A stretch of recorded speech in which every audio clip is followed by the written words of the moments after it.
coolest introduction I'll ever have in my life. Thanks, Mayor. My name is Brandon Davis. I'm so happy to be here, and I am so excited for what's coming next for Marvel Television and animation.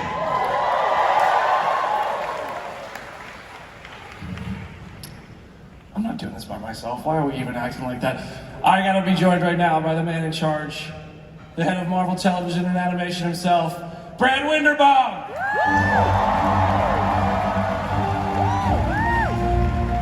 What's up, New York? It just like goes all the way back there. This is a great room. Wow, look at all the people that came out to see us today. Give yourselves a round of applause.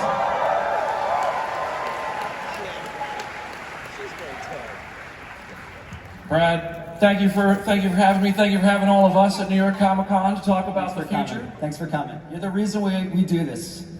If it wasn't for the fans, we wouldn't have the opportunity to make any of this stuff. So thank you. It's also it's October. It's spooky season, so I have to start by congratulating you on Marvel Zombies. Did anyone here watch that? Yeah, I have to say, Brian Andrews, who has been my partner in all things animation since the beginning, since What If, he's a mad genius, and he really got to go wild with this show. So hopefully we get to make more. I loved it. I thought it was great. There's 85 years of Marvel Comics history. You've been fortunate enough to have the opportunity to take a lot of characters from that history and introduce them to the Marvel Cinematic Universe through the TV shows, through the animation. And you're also, I think you're starting to do multiple seasons with some of these characters. How do you kind of pick the characters to introduce and the characters to continue with? Well, we are standing on like you said, an 85-year legacy. So many writers and artists and filmmakers have been a part of bringing these characters from one generation to the next. And when we talk about making shows and what can last for multiple seasons, I think it's really about those character relationships that have been built over time. You know, whether it's Peter Parker and Lonnie Lincoln, or Matt Murdock and Wilson Fisk. You know, these are characters that challenge each other and force each other to grow, and that's what allows you to make multiple seasons of something. Oh, man. I feel like it's New York Comic Con. You can't come to New York and not talk about a certain character, right? We're going to be talking about a few New York characters today. No, there's one though we have to start with. Where do you want to start? There is a certain wall crawler I think would be a good starting point. Man, I'm loving your friendly neighborhood Spider-Man. Thanks, thank you. Yeah, we're launching season 2 next year in the fall of 2026, and it's an amazing show. It picks up right where the other one left off, and Jeff Trammell, our showrunner, really is digging into the history of these characters, especially Peter Parker and his personal history. And when it bubbles up in the present day, you know, that causes a lot of tension and anxiety in this ensemble, as you can imagine. It's kind of personified by this like black oozy substance that maybe some of you might be familiar with. But you know, do you guys want to take a look at it? All right, let's take a look at season 2 of Your Friendly Neighborhood Spider-Man.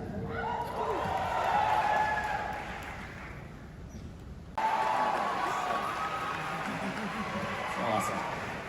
So that was pretty cool. Fall of 2026 can't get here soon enough, can it? No. Please, I'm so excited for y'all to see the show. It's amazing. So you weren't kidding about symbiote playing a part too. Yeah. It's if there's fans of Venom here, I think you might be happy. All right. While on the topic of animation, X-Men.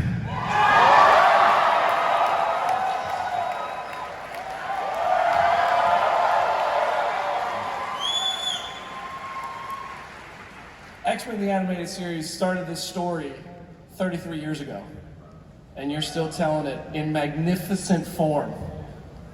What is it like to carry that torch and tell the story? I mean, I watched the original series after school, so it was at 3:30 Fox Kids every day, right after Batman the Animated Series, so it was two-handed. And everybody that works on this show loves that original show as much as I do. And it's not very often you get to work with your heroes, and on this show I certainly do. From the beginning, Eric and Julia Leewald and Larry Houston, the original executive producers of that animated series, have been a big part of our producing team. And in season 2, they're bringing the show from script to screen as our executive producers. Please welcome the new executive producers, Eric and Julia Leewald.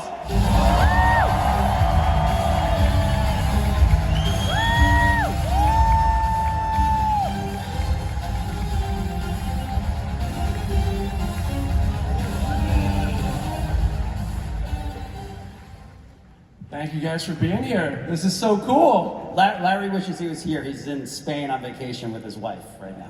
But he says hello to everybody.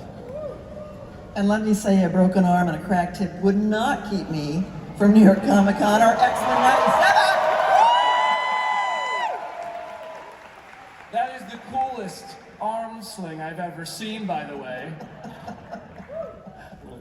I got to hear from you guys. What's it like to see this story continue the way it has? Is it exciting for you to now also be carrying the torch again too? It was surreal, just that it was going to happen. You know, you work on something ages and ages and ages ago, and it's paying the rent and paying for diapers, and then you go on to other stuff, and then you start realizing people are still watching it, and then Disney wants to do more, and it just was, yeah, it's just. We couldn't be more thrilled and gratified that you guys are still watching the show after all this time.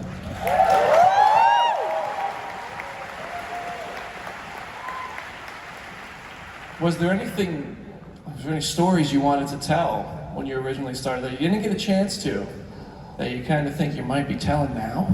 Yeah, well, Brad and his guys at the very, very beginning, before he even asked us on, they stepped on the one thing that we tried. After the first season was done, and believe it or not, in Hollywood in '92, they didn't think it was going to succeed, so we were all let go. All the creative staff said, go work on some other stuff, we just think it's going to be one and done. And then said, oh, oops, you know, half the country's watching, we better bring you back. We need a second season. And my dearest friend and the head writer on the show for us, Mark Edens, and I sat down and said, what do we want to look at? Well, we just looked like we're going to be marrying Gene and Scott, and we each Julia just is having a baby, and his wife was just having a baby. So wouldn't it be cool if Gene was 7 months pregnant with a double mutant baby? Wouldn't that be a cool idea?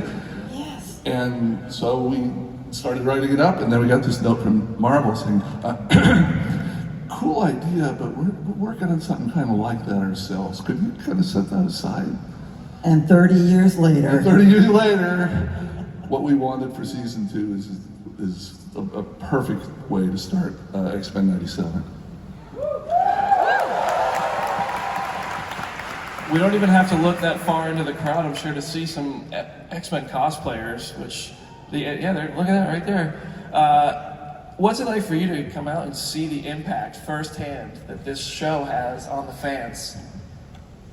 I want to reiterate what the impact has had on me, because we would not be here if fans had not found the show in the first place, honestly, and loved the show and kept things going and kept the love going. We're talking 30 years. How is this even possible? But the true generosity of your spirit is just phenomenal, and I can't thank you all enough. Thank you. Just real quick. You cosplayers remind us what possibly one of the highlights of my life was into the second season of this. Our 2-year-old son went trick-or-treating as Wolverine. And the mind-blowing, after spending 18 months writing this guy, this gruff guy, and having my 2-year-old boy be him for Halloween, it's mind-blowing. And that's what you guys have given us by your support.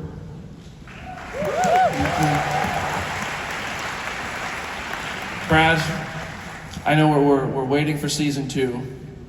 There's like a famous Kevin Feige meme where he says it's never enough for Brandon. What's up with season 3? You're gonna ask me about season 3 before we even know anything about season 2? Can I ask about season 3? Will it? I think I'm not alone in asking, Brad. Here's the news, we're making season 3. And obviously, season 2 tees up season 3 in a massive way. I love hearing about it. Hearing about it's great.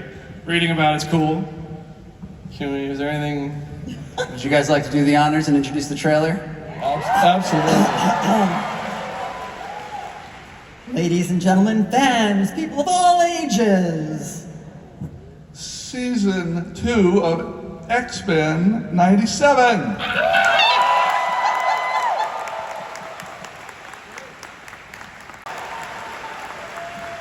Lady Deathstrike is all about that physical media. I'm a big physical media guy, I get it. Hey, any idea when? Next summer. Oh yeah. By the way, everybody here at the Empire Stage in New York Comic Con, you're gonna get your hands on your way out. I think there's gonna be tables. And there is an X-Men comic cover with that first look at Apocalypse on it from X-Men 97 for you. Make sure you get one of those. Brad, the animation stuff is looking awesome. Thank you. Would you guys like to talk about live action? We're in New York!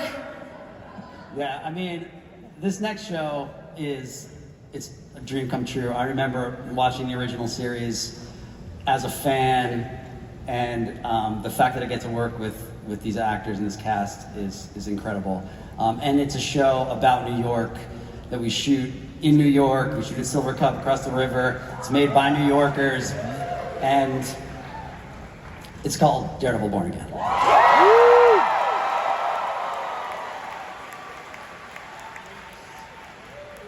You know, I mean, you probably all want to see the trailer, right? All right. Let's play it.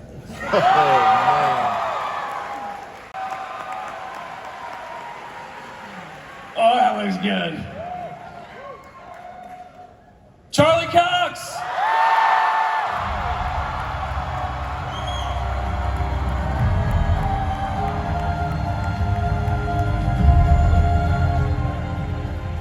What's up? Hi, Ron. I guess you're a little familiar with New York, huh? Yeah, I am now. Yeah. Man, that looks amazing what we just saw. Well, I didn't get to see it, so How Matt Murdock of you? it sounds great. Man, what did you guys think? You saw it. We were thrilled to get Daredevil back and Daredevil Born Again the way we did with you, man. And that season, by the end of it, the power dynamic isn't the way we want it to be. Right. How much fun was it to dig into seeing that have to flip and put Daredevil's back against the corner against Mayor Fisk? Yeah, I mean, the great thing about that ending when we shot it was, I was like, well, we haven't wrapped anything up yet. surely we're going to do it again. So, and you know, look, we love making this show. It's such a joy to make. It's so much fun. It's such a beautiful, wonderful team. We all get on so well. Shockingly, Vincent and I are very good friends behind, off screen. So the longer we get to keep making it, the better. I think we all agree. Also, is there like a no one else can play Daredevil rule? Not that any of us are mad about it, but that was you in the Spider-Man trailer earlier. What? You, Daredevil in your friendly neighborhood Spider-Man. Oh, that was earlier on. Yeah, it I was. didn't get to see that either. So No one else can. I love it, man. This is your role. I love how much you care about it. yeah, and you know, they asked me to come in and do to voice the character in the in Friendly Neighborhood Spider-Man, and it's such a joy to I love this character, man. I'm so honored to get to play it, and they recently released I think it was a 3-part comic book series where Matt Murdock is like he's in his 60s for a run, and so I'm like, great, 20 more years. Till he's 90. So the way we talked about that ending a little bit, you were maybe like assembling a team to defend New York City. It looks like it's going pretty well. Yeah. Who's first on that list? Jessica Jones, Yeah. Kristen Ritter.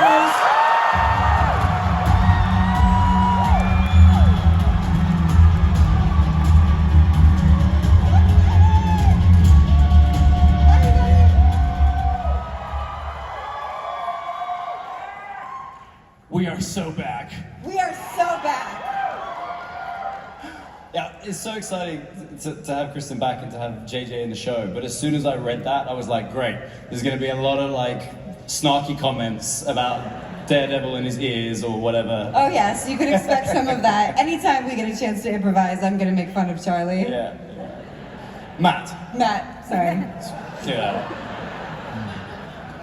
When did you find out you were going to be coming back for season 2? I mean, so long ago, and I've been asked about it every day. And when they finally announced it, I kept like looking over my shoulder, like, "Are you sure? Am I allowed to say this now?" So it was a long time in the works, and I'm so excited to be back. So we weren't crazy for like analyzing all those Instagram story teases. No, that was just me being normal. That was just Instagram doing its thing. But I did know, and you know, I would come up with cute ways to be like, I don't know, I hope so, we'll see. Yeah. What was it like, for the first day back? Honestly, I think we kind of like looked at each other like, can you believe this? It was surreal, but also as if no time had passed. And I love Charlie so much as a person. I love being with him and acting with him. And I always have, and I love playing these characters, and it just felt big and celebratory and like larger than life. And was I in the trailer? I didn't. Wait. I didn't get to see it. I knew she was in the trailer, but based on the noise they made. I was like, oh, that's JJ. I need to watch it too next time. Big pop. That was great. I want to hear about if you know, what you can share. What has Jessica Jones been up to? Kind of how do we find her? So I got the talking points. Oh, okay. And they say, please don't reveal anything about Jessica Jones. So, nothing to say to spoil, but I'll say that Jessica is back, and it's exciting to be in the action, and she looks cooler than ever. Yeah. All right, so we'll keep the story a secret. What's it like for you two, though? Is it just slipping right back into that dynamic? Yeah. Yeah, it was, I think, really. I mean, we've been doing this now for over 10 years. So, we have like a natural chemistry and friendship and respect for each other. Like I'm like the #1 fan of the Charlie Cox Club and just adore him, and I'm always whereas rooting for him. I find Kristen quite difficult, and so it's... But Charlie, the way he approaches the role in this character with such craft and integrity and grace and great leadership and kindness. Oh, can you stop? I'm so He's horrified like- right now. I can't. He can't take it, but it's true, and he's just such a joy. I love being with him all day. So even when the hours are long, we have a great time together. The feeling obviously is mutual. We are graced with Kristen's presence, and she makes every scene that she has better and more exciting, more interesting. So And funnier. we're thrilled to have her. And funnier, for sure. When the cameras cut in New York City, what is your favorite thing to go do as New Yorkers here? Food? Yeah, we like food Yeah. and the gym and the bathhouse. Yeah. Yeah. That's kind of it. We're quite like when we get the shooting location, like we'll text about, oh, there's a cool ramen place nearby. Yeah. We like ramen. Yeah. We like a burger. We Yeah. find out where the best burger is. Yeah. Yeah. We do a lot of good That's planning. when we were doing, do you remember we were doing Defenders? There's that great That sushi yummy- place, and all 4 of us were shooting in the same location, and they didn't need us for whatever reason, so we all went for sushi. Yes. And we sat in the corner, and no one saw us, and we were in costume as well. Like Daredevil? You were suited up as Daredevil? I wasn't in but I was No, in. no, you can't go out in that. I was in the suit, but. Yeah, oh. Mike was in Luke Cage and Finn was doing his thing. Yeah. Anyway, as we were leaving, like we had to leave one by one because of the size of the doorway. And as we were leaving, there was a guy coming in, and I just remember he went, "Oh wow, oh shit, holy cow, no way!" So fun. Oh, that's awesome. However you can, season 2, I feel like the stakes are just going to be higher than ever, maybe, Yeah. with the position of power Fisk has got himself into, having to take him down however you can. And you just like, talk about what is at stake in New York City in Daredevil Born Again season 2. I have a little trauma because I recently apparently said something I wasn't supposed to say. Do it again. Which has thankfully been cleared up. What did you say? I said I called this season the final season, which it is not. Yeah, and you're just British. Yes, and I am British, but also that is a little misleading. Right, yeah. I don't know, man. I mean, the tricky thing, and also the challenge that is also fun, is that he just won't go away. And thankfully, the writers keep finding more new, interesting ways to have him emerge as the threat that he is. And season 2 is no different. You know, we made a pact at the beginning of season 1, which was one of the great scenes we shot in that season. And by the time we get to season 2, that, you know, the deal is off the table. Like, all bets are off. And the world has changed a lot for Matt and for superheroes in general. It's a much more sinister world. It's a much more scary place for people who are trying to do the right thing, trying to do good, who have been vilified, a lot of propaganda. It's great. It's a lot of fun. Listen, I know you didn't get to see the trailer. No, we didn't get to see it. No, I think, can we see it again? Can we play it again? Why don't you just come right here? Yes. Yes. Should we watch the trailer again? You jumping down there? I can't see it from there. I got a dress on. What am I supposed to do? No. This is not. I'm just gonna stand here. Yeah. Oh wait, is there steps? No, those are speakers.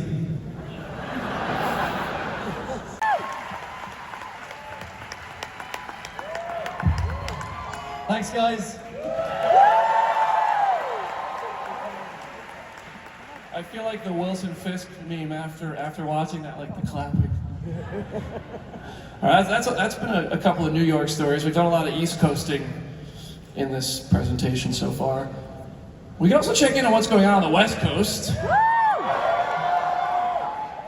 See what's going on in Los Angeles with Wonder Man.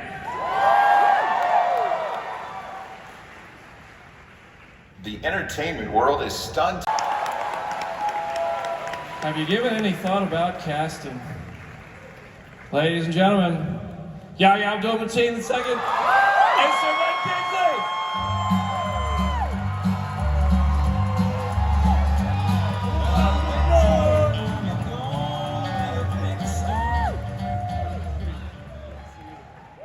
It's great to be here. It's like the coolest looking people in New York City right now. Look at this. It's so good. Yeah. The series is awesome. Thank you very much. Thank you. I feel like as a Marvel fan and just a movie fan, you guys write a love letter to both in this series. What was your introduction to Simon Williams and the world you created with Wonder Man, Yahya? Well, my first introduction was a conversation with Destin, who is amazing. I wanted to work with Destin since I saw Short Term 12, and I saw a lot of his work. We sat down, we had a conversation, you know, a few years ago, and I said, look, I want to eat a hamburger. That's what I said. I said, I want to play a dude who can eat a hamburger, because I had been very serious and over in the DC world, which was great. But I wanted to do something different where I could live and breathe and smile and be nervous and be happy. And Destin made it happen. So I'm excited to be over here on the Marvel side, you know, having some fun. Welcome, man. We're happy to have you over here. It's pretty cool. Sir Ben.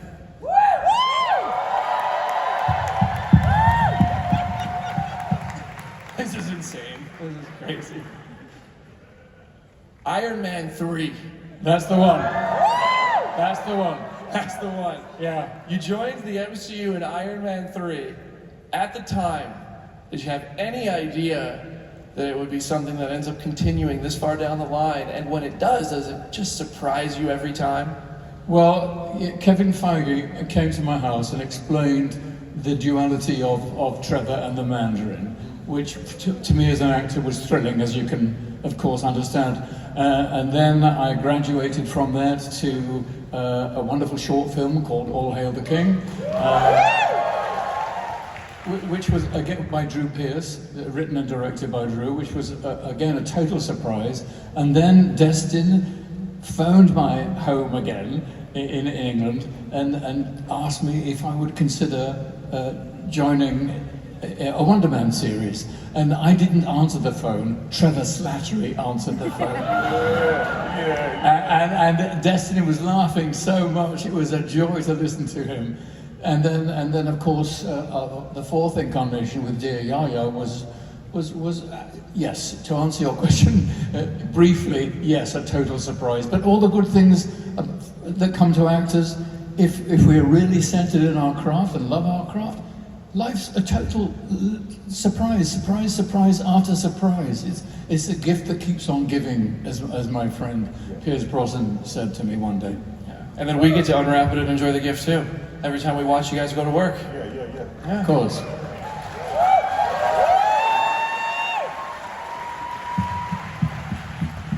I remember those trailers for Iron Man 3. That voice, that Mandarin, you'll never see me come.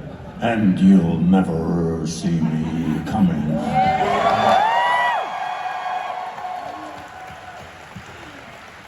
I was going to ask, was it hard to find it again? But it sounds... No, you can't stop me. You can't hold me back. I'm sorry. Don't even get him started. Don't even get him started. Here, if you could actually just record the voicemail from my phone. Yeah, the Simon Williams character in comics is a little bit of a different story than what we see in the Wonder Man series here. Acting is very important to him. Yeah. What's it like for you to play that journey with this edition of Simon Williams in the MCU? Oh, it's weird, man, because I as an actor, right? There's so much that goes into it. There's vulnerability, there's ego, there's hopes and dreams, there's ambition, there's the lonely road, and as Simon, I get to walk that fine line and experience all of that. I'm really excited to share Simon's journey towards achieving his dream, and then on the other side of that, what I'm most excited about is finding out who he becomes when he gets a piece of what he wants. And so, we'll meet a really cool character that I know a lot of us can relate to, and then we get to hopefully see him evolve into something completely different. So I'm excited to share it. There's so much authentic LA. I was watching it, I was like, wait, I know that place. I know that studio, I know that. It's shot on location in so many of these places, which is such a unique thing for like a franchise this big to get an opportunity. Daredevil just did it in New York, you guys just did it in LA. What was it like to be able to go around LA and bring this series to life, which really does feel like a love letter to the city and movies itself? Well, LA is emblematic, where we feel it's emblematic of people's dreams in this whole wonderful entertainment industry. So we were constantly fed by that wonderful working environment, and it was a great gift to film it there, amongst all these great, iconic echoes of the great Hollywood years, which are still perpetuated now. Hollywood is still great, it's still exciting, it's still thrilling. By the way, did you notice when my dear colleague mentioned the word ego, he looked straight at me? No. Well, yeah. You can relate. You know what I'm talking about. To that. Yeah, you know what I'm talking about. Seems like you two had no fun making this one, huh? Yeah. Really didn't get along. Yeah. Laurel and Hardy. I love it.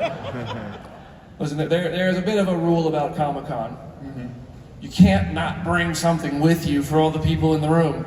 I heard. That's what... did you maybe bring something for the people in the room? Well, we had a little precursor, a little snack for you all yesterday, and I think we want to introduce a larger meal. Let's just get a little bit of noise in the house. If you want to see the Wonder Man trailer, everybody, like, really sincerely, I'm so happy to be a part of this show. I'm so happy to be back at another Comic-Con, and I'm very, very excited to be a part of the MCU. I think we're gonna really tear it up, and I'm ready to give it away. Y'all ready? Wonderful, wonderful. All right, hold on to your seats. Ladies and gentlemen, Wonder Man. Wow.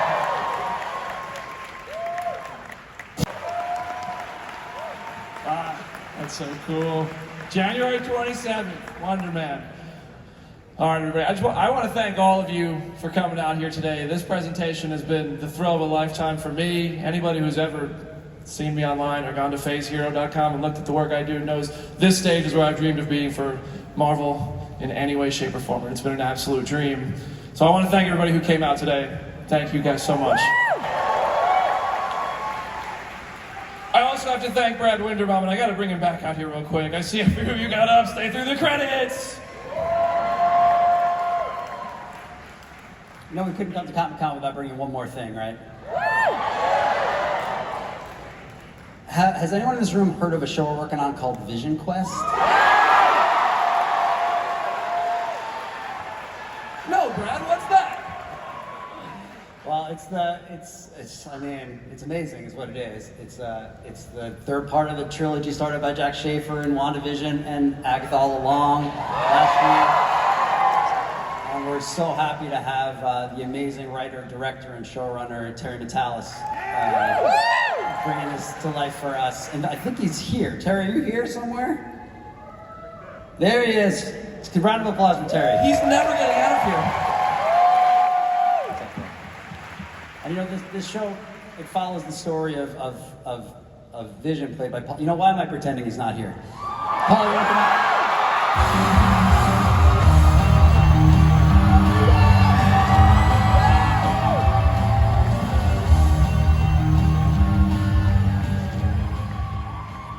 You're all so beautiful.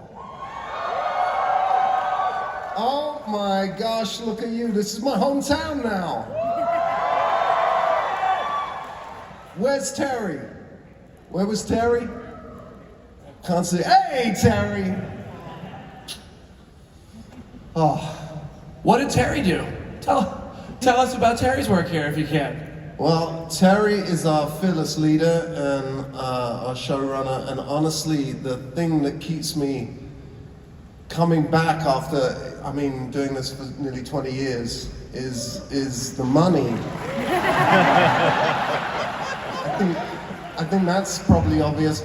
But apart from the money, it's that there are still great stories to tell, and every time I'm wondering, what story is there for Vision? And enter Terry Matalas, who came and pitched me just a fantastic, gripping plot. And from that moment on, and when I looked at the receipts, I was in. I'm joking. And also, of course, genuinely, the fans, the love that I get from the fans at these shows, these films, these shows are all made by fans, and they are made for you by people like you, and that is the truth. I think it's what makes them special.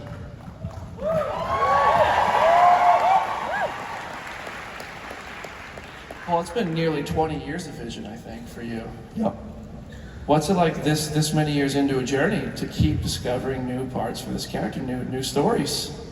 Well, I think that's where you really need somebody sort of visionary to step in and come up with great stories. We left. I guess what's different about Vision right now is that Red Vision gave Vision all of his memories, including the memories from within the Hex, but White Vision is having real difficulty sort of connecting to them. So he has the memories, but he doesn't have the emotion and the feelings, and I think that's what the journey, White Vision's journey during the show is about. His attempt to connect to those memories and who he was. I think a few of us probably But with enjoyed. lasers. I think there might be people in this room who enjoyed WandaVision.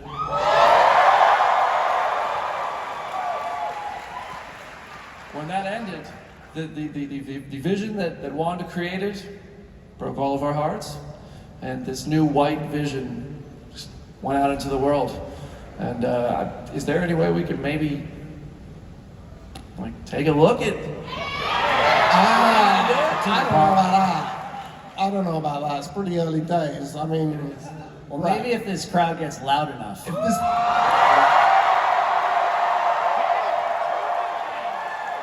early days. You sure you want to see it in this state? Are you sure? All right. Then I think we should roll it.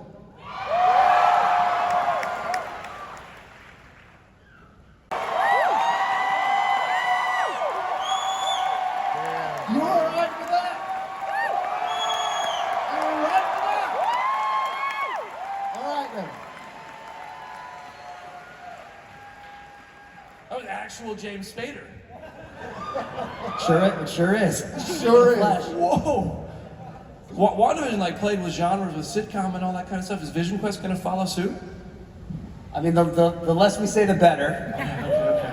But I'll say about Terry's vision for the show is that he knows the lore. So if you've been following the MCU all these years, you're going to be very, very, very rewarded. Looks like an absolutely epic trilogy, a conclusion to a trilogy.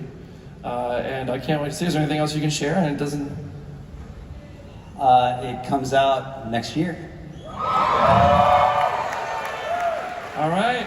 Well, thank you guys. This was amazing. Thank you so much, New York.